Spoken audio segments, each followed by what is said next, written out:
Sat, gimana Sat? Mungkin mau nanya sedikit Sat. Boleh, silakan. Gini Sat, sekarang kan zaman teknologi apa istilahnya informatika gitu Sat. Nah seperti kita, Ana dan mungkin banyak orang menggunakan Facebook, Twitter atau apalah istilahnya gitu Sat.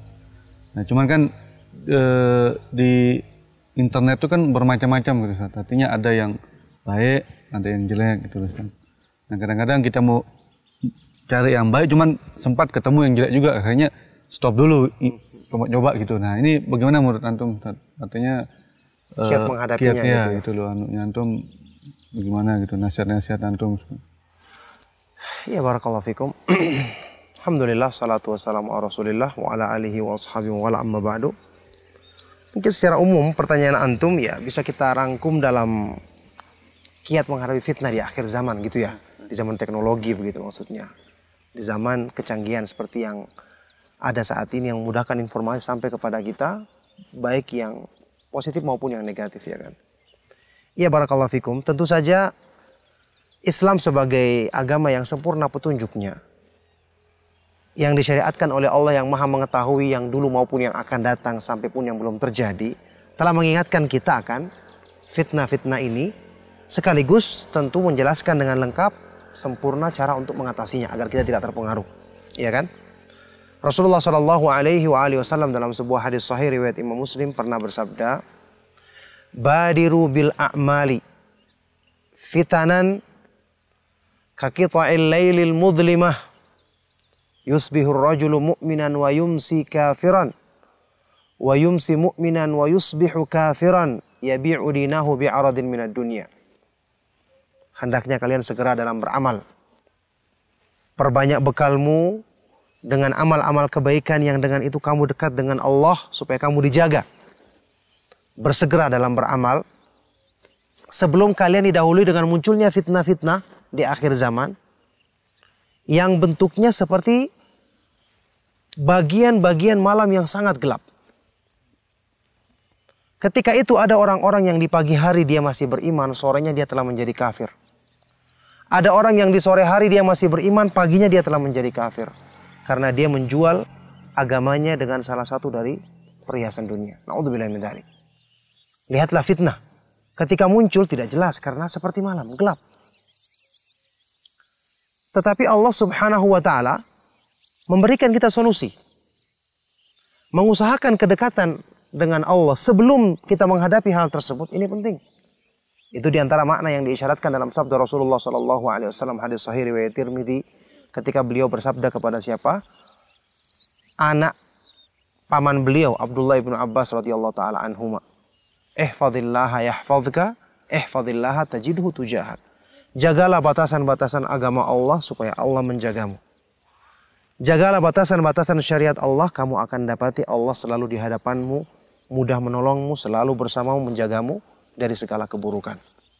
Jadi kita punya penjagaan yang bersifat umum sebelum menghadapi fitnah, sebelum kita dihadapkan pada kondisi yang sulit kita untuk menguasai hati kita sendiri kalau bukan karena pertolongan dari Allah, kita harus punya kedekatan yang kita usahakan dengan Allah Subhanahu wa taala. Perbaikan iman, perbaikan ibadah, selalu dekat dengan Allah Subhanahu wa taala, rajin membaca Al-Qur'an, berzikir. Ini sebab-sebab penjagaan yang menjadikan kita akan mudah dijaga oleh Allah ketika kita menghadapi fitnah, hal-hal yang mengguncang iman, apalagi bisa merusaknya. Makanya tentu saja seperti yang antum sebutkan tadi, menggunakan hal-hal yang memiliki dua mata seperti ini ya, memiliki dua sisi seperti ini, negatif dan positif, tidak mungkin kita katakan jangan gunakan internet. Tidak boleh kita mengharamkan sesuatu yang dihalalkan dalam agama. Jangan Facebookan, jangan lakukan Twitter, jangan terlibat dalam jejaring sosial. Tidak bisa kita katakan begitu, karena terbukti banyak manfaatnya. Kita bisa saling menasihati, berkomunikasi untuk kebaikan dengan lebih cepat. Iya kan, kita bisa menyebarkan dakwah. Bahkan misalnya orang-orang yang tidak kenal Islam pun akhirnya sekarang bisa mengenalnya, mengenal keindahannya, apalagi dakwah sunnah. Tapi di satu sisi juga bisa menjadi sarana penyebaran informasi yang buruk tentu saja. Makanya inilah sebab yang kita butuhkan penjagaan dari Allah. Dengan kita lakukan hal-hal yang seperti saya sebutkan tadi. Yang jelas, kita punya kaidah. Allah Subhanahu wa taala akan selalu menjaga iman kita kalau kita selalu berpegang teguh dengan tauhid dan selalu mengikuti sunnah Rasulullah sallallahu alaihi wasallam. Allah Subhanahu wa taala berfirman dalam Al-Qur'an, "Yuthabbitullahu alladhina amanu bil qawli tsabit fil hayatid dunya wa fil akhirah." Allah akan selalu meneguhkan keimanannya orang-orang yang beriman dengan ucapan yang teguh, ucapan yang kokoh dalam kehidupan di dunia dan di akhirat nanti. Ucapan yang teguh dan kokoh ini ditafsirkan dalam hadis yang sahih, yaitu 2 kalimat syahadat, la ilaha illallah dan Muhammad Rasulullah, yang dipahami dan diamalkan dengan benar. Itu kaidah secara umumnya. Silakan kalau ada pertanyaan lain. Ini Ustaz, mungkin syubhat kalau syahwat mungkin kita sudah tahu, artinya kita bisa cepat menghindari. Nah, cuman kan seperti Facebook atau internet yang lainnya, Ustaz, kita buka-buka website atau apa kan, kita sebenarnya mencari ilmu agama gitu, Ustaz. Tapi kadang-kadang kan ada subhat-subhat yang kita nyasar iya, nyasar tuh, artinya yang tidak benar. Nah, ini seandainya pun mengena ke kita, kita termakan, bagaimana kiat-kiat kita untuk menghindar lagi dari jeratan itu gitu, Ustaz. Iya, barakallahu fikum. Seperti yang kita sudah bahas dalam kaidah umum tadi, kalau Allah menjaga kita, kalaupun kita terpengaruh, Allah Subhanahu wa taala akan mudahkan kita untuk melakukan sebab untuk bisa menghilangkan pengaruh tersebut. Misalnya, ya, kita membaca satu artikel, ternyata isinya bertentangan dengan akidah Ahlus Sunnah wal Jamaah yang sudah kita yakini.